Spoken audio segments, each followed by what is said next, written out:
Hi, this is Sean from Cranborne Audio. And I'm Ed from Cranborne Audio. And we are here at Signal House Studios in lovely Hertfordshire, England, just a short jaunt from our office. And we're here to have a little bit of a chinwag. Bit of a chat. About HamonicEQ. So, Carnaby HE2 is our nice, fun little box that we just made. It's here, sitting next to me right here. And the last time we did like a thing like this was for our Carnaby 500, which is its little brother.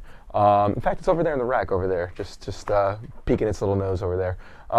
So our Carnaby HE2 is an evolution of our Carnaby 500, and it brings a lot of fun stuff and nice additions, especially workflow improvements to the Carnaby 500. But ultimately, it is the same HamonicEQ circuit, the groundbreaking design that this man and the rest of our team here worked out countless hours developing, and so we can bring it all to you, all you guys now. So obviously the Carnaby 500 is a 500 series module, so okay, we would do a rack mount format because that's what you do. You want it in different formats. People have different things in their studio, different kit that their studio is formed around, different ways and form factors that they like to use. So obviously making a rack mount Carnaby makes a lot of sense there. But I guess Ed, the real trick of when we figured out HE2 would be something special was, hey, wait a second, we can make this all digitally recallable. Yes, came from the work we put in to make the modules be able to do the OptoSync, be able to transmit the controls aside.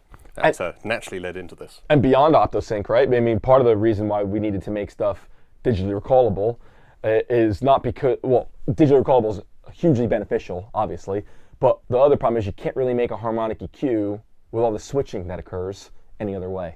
There's just the circuit's too complicated. There's too much stuff getting switched. So we needed to switch lots of things at once, and the only way to really do that was to develop this control mechanism to wiggle all these filters and things like that. I think I previously called them like thousands of little gnomes. Yeah, and that is what's happening in the circuit. You know, there are lots of little things getting wiggled with every knob press, and an analog switch can't do that. Yeah, some of the controls are a single pot is controlling up to sort of half a dozen different parameters all in a single sweep. So yeah, so once you have that, right? So okay, we needed that in order to make a HamonicEQ, and then it's like, well, we could just make this all digitally recallable. So why don't we do that? So we did, and the digitally recallable analog thing is it's so powerful. I mean, we're big on hybrid mixing. We're big on bringing stuff forward in our industry. You know, Ed and I have been in this industry for a while. Yeah, we love the audio industry. We love all our different types of customers, you know, track engineers, you know, mixing engineers, mastering engineers, musicians, you know, it's a fascinating world that we try and enable, and like nice, passionate people who care. And so it's a pleasure to do these sorts of things. But you think about the challenges that exist today, you know, the time pressure from the labels and getting releases out and stuff like that. You know, it's hard. It's hard work right now, you know, to stay competitive. And to have, you know, your sound, your mixing, and yet still hit the schedule and get the revenue demands that like kind of modern mixing engineers and master engineers are working towards. So digital recall is not just awesome because it makes it, you know, you can use a plugin and stuff like that. It's really important for time purposes. You know, you can recall that session, you know, from 2 years ago instantaneously. You know, we have a couple awesome engineers here in London. One of them specifically said to me a few months ago that he got a call out of the middle of nowhere. Somebody was about to appear on the Tonight Show or something like that, and they needed to mix without the drums because they were going to have a live drummer. He only found out that morning. Now, that's another thing, whether, you know, label people should be more on their thing and give more heads up to these engineers. Point is that, like, if he wants the business, if he wants to keep making those records, he needs to be able to satisfy these requests. And if you have a huge studio of analog equipment that has to all be manually recalled with recall sheets and like manual markings and on pots, not even switches, not even like discrete pots, you know, like detented pots. No, like variable pots, and you need to match it exactly to the record. I mean, it's pretty impossible, you know? Whereas with digitally recalled analog gear, press a button, it's loaded, done.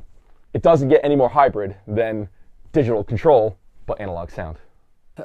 So we had a massive challenge in getting a sufficient number of filters into this product that, you know, had the control and the low distortion through the clean paths, while being able to handle the signal levels of the distorted paths. So I had to come up with a whole new circuit to do that. I mean, obviously going back to the Carnaby 500 module, you had the gigantic challenges in actually creating a circuit which had the control of the saturation character that we needed. That was very unique, and a really an incredible task of fine tuning. Then the digital control side of this is actually quite a major project in building a platform that would control all these different parameters, and I think there's about 5 different processors, all with all their own different code and doing different things. I do remember. I mean, the only thing I say I do remember is I think one day you came to us and you're like, "Hey guys, I think I just solved, like, you know how you were saying you guys would love to do digital recall analog? Yeah, I think I solved that all. I think I figured it out." Yeah, like for like, you know. I did that overnight, didn't I? Yeah. Just came in, One of those classic Ed moments. Came in, yeah. Hey guys, so I got this idea about how I could do digital recalled analog for like a price we can afford, like not much more than like a normal analog pot. You think that'd be interesting? Yes, Ed, that will be very interesting. Yes, we will do that. Yes. Yeah, OptoSync was another one like that, wasn't it? It was. So I had this idea over the weekend of I can beam the controls through light. Would that be useful? Yes, Ed. Yeah, yes, okay. that'll be very good. Yes. I think we said that in one of the previous interviews too. It's so true though. It is like that is literally how these things happen though. Yeah. You know, like we're tinkering and just pushing boundaries and just doing stuff. And then it's like, we either stumble on something, we're like, that's awesome, or Ed, like burning the midnight oil, will come in the next day and just be like, yeah, so I was like messing around with this and this broke, so I had to invent a whole new circuit and a way of doing this, but I think that allows me to do all this other really cool stuff. Is that useful?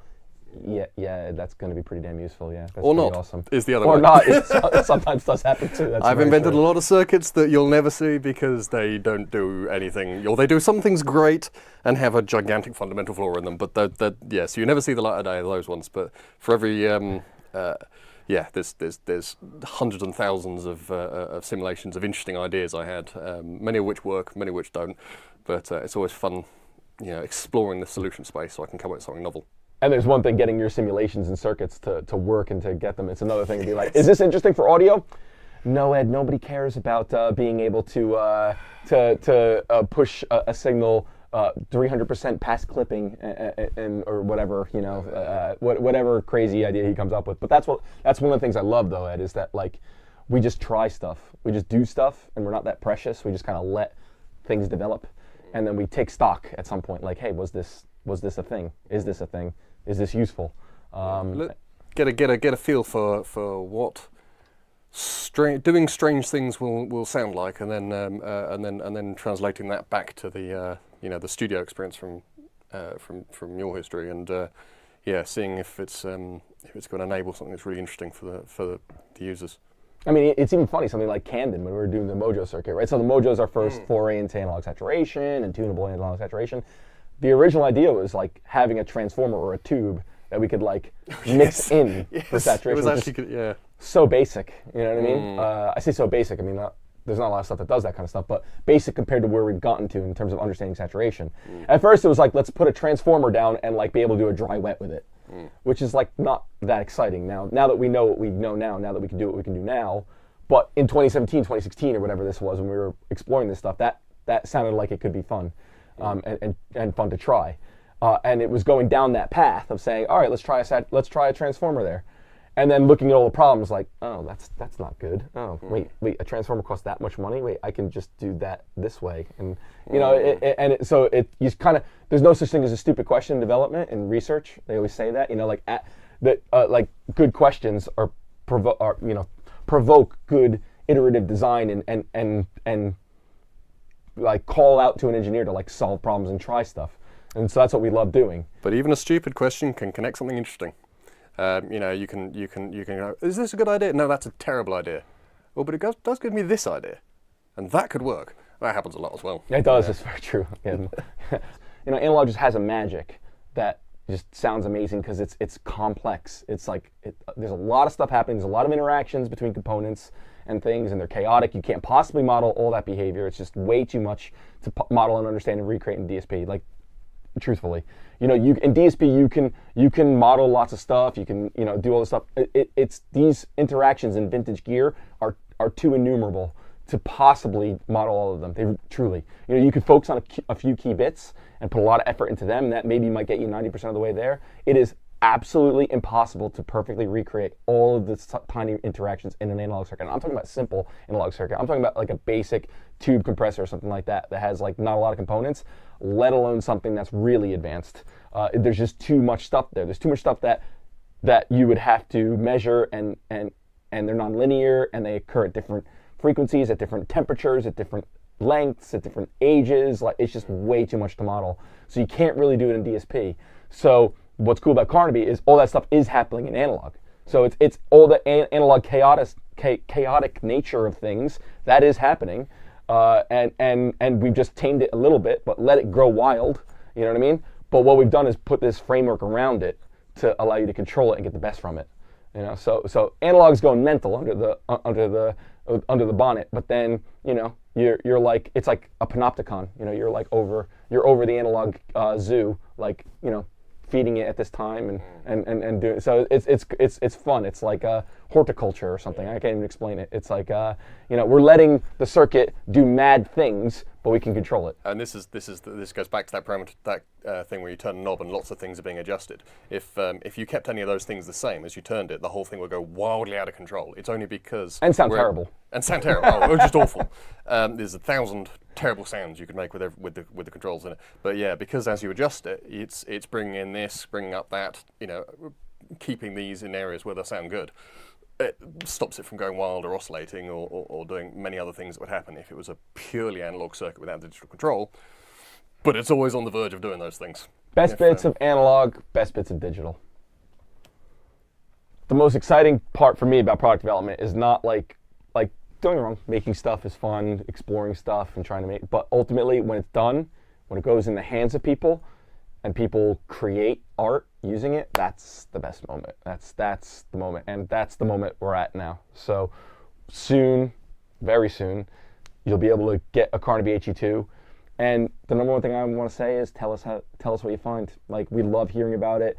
It's a brand new tool to make stuff and to do stuff. It's not going to necessarily, make anything faster or easier or whatever. It's just a whole new tool for everyone to explore and to enjoy. And please tell us how you find it. Yeah, I mean, I can't wait to hear some of the songs that people make with this thing. It does such a powerful thing on already mastered tracks. I want to hear the music people create with it, and what it inspires and what it leads to. Oh yeah, Ed, we haven't talked about the plugin. Oh right, yeah. So we should probably show that. Absolutely. So I think the powerful thing about the plugin is imagine that's like all your amazing presets for all your various templates and different instruments, independently adjustable. But then also, you're in your DAW project, your rack is remote somewhere, somewhere in the rack, you don't want to get it, you don't want to access it. Well, you can wangle it all from there. Pretty sweet, Yeah. Hybrid mixing.